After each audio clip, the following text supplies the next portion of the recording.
दोस्तों, एक पंडित था। वो रोज घर घर जाके भगवत गीता का पाठ करता था। एक दिन उसे एक चोर ने पकड़ लिया और उसे कहा, तेरे पास जो कुछ भी है मुझे दे दे। तब वो पंडित जी बोले कि बेटा, मेरे पास कुछ भी नहीं है। तुम एक काम करना, मैं यहीं पड़ोस के घर में जाके भगवत गीता का पाठ करता हूँ। वो यजमान बहुत दानी लोग हैं। जब मैं कथा सुना रहा हूँगा, तुम उनके घर में जाके चोरी कर लेना। चोर मान गया। अगले दिन जब पंडित जी कथा सुना रहे थे, तब वो चोर भी वहां आ गया। तब पंडित जी बोले कि यहाँ से मीलों दूर तक एक गांव है, वृंदावन। वहां पे एक लड़का आता है जिसका नाम कान्हा है। वो हीरो जवाहरातों से लदा रहता है। अगर कोई लूटना चाहता है तो उसको लूटो। वो रोज रात को इस पीपल के पेड़ के नीचे आता है, जिसके आसपास बहुत सी झाड़ियां हैं। चोर ने ये सुना और खुशी खुशी वह वहां से चला गया। वो चोर अपने घर गया और अपनी बीवी से बोला, आज मैं एक कान्हा नाम के बच्चे को लूटने जा रहा हूँ। मुझे रास्ते में खाने के लिए कुछ बांध कर दे दो। पत्नी ने कुछ सत्तू उसको दे दिए और कहा कि बस यही है जो कुछ भी है। चोर वहां से ये संकल्प लेके चला कि अब मैं तो उस कान्हा को लूट के ही आऊंगा। वो बेचारा पैदल ही टूटे चप्पल में वहां से चल पड़ा। रास्ते में बस कान्हा का नाम लेते हुए वो अगले दिन शाम को वहां पहुंचा, जो जगह उसे पंडित जी ने बताई थी। अब वहां पहुंच के उसने सोचा कि अगर मैं यही सामने खड़ा हो गया तो बच्चा मुझे देखकर भाग जाएगा, तो मेरा यहाँ आना बेकार हो जाएगा। इसलिए उसने सोचा, क्यों ना पास वाली झाड़ियों में ही छुप जाऊं। वो जैसे ही झाड़ियों में घुसा, झाड़ियों के कांटे उसे चुभने लगे। उस समय उसके मुंह से एक ही आवाज आई, कान्हा कान्हा।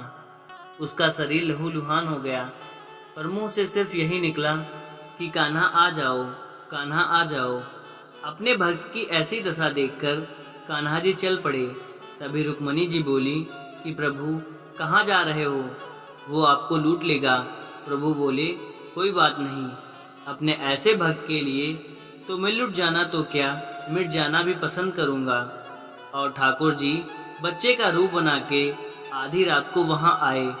वो जैसे ही पेड़ के पास पहुंचे, चोर एकदम से बाहर आया और उन्हें पकड़ लिया और बोला कि ओ कान्हा, तूने मुझे बहुत दुखी किया है।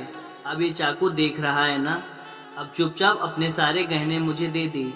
कान्हा जी हंसते हुए उसे सब कुछ दे दिया। वो चोर हंसी खुशी अगले दिन अपने गांव में वापस पहुंचा और सबसे पहले उसी जगह गया जहां पे वो पंडित जी कथा सुना रहे थे। और जितने भी गहने वो चोरी करके लाया था, उसका आधा हिस्सा उसने पंडित जी के चरणों में रख दिया।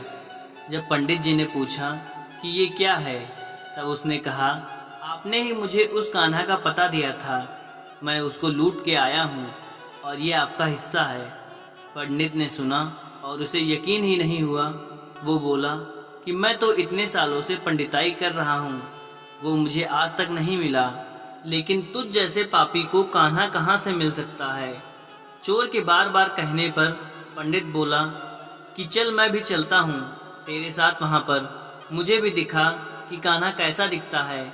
और वो दोनों चल दिए। चोर ने पंडित जी को कहा कि आओ मेरे साथ, यहाँ पे छुप जाओ। और दोनों का शरीर लहूलुहान हो गया और मुंह से बस एक ही आवाज निकली, कान्हा कान्हा आ जाओ। ठीक मध्य रात्रि कान्हा जी बच्चे के रूप में फिर वहीं आए और दोनों झाड़ियों से बाहर निकल आए। पंडित जी की आंखों में आंसू थे। वो फूट फूट कर रोने लगे और जाके चोर के चरणों में गिर गए और बोला कि हम जिसे आज तक देखने के लिए तरसते रहे, जो आज तक लोगों को लूटता आया है, तुमने उसे ही लूट लिया। तुम धन्य हो, आज तुम्हारी वजह से मुझे कान्हा के दर्शन हुए हैं। तुम धन्य हो। ऐसे है हमारे कान्हा का प्यार अपने सच्चे भक्तों के लिए। जो उसे सच्चे दिल से पुकारता है तो वो भागे भागे चले आते हैं। प्रेम से कहिए श्री राधे राधे, जय जय श्री राधे। मेरे तो गिरधर गोपाल दूसरे न कोई। दोस्तों, अगर वीडियो अच्छी लगी हो तो एक लाइक शेयर जरूर करें। धन्यवाद। जय जय श्री राधे।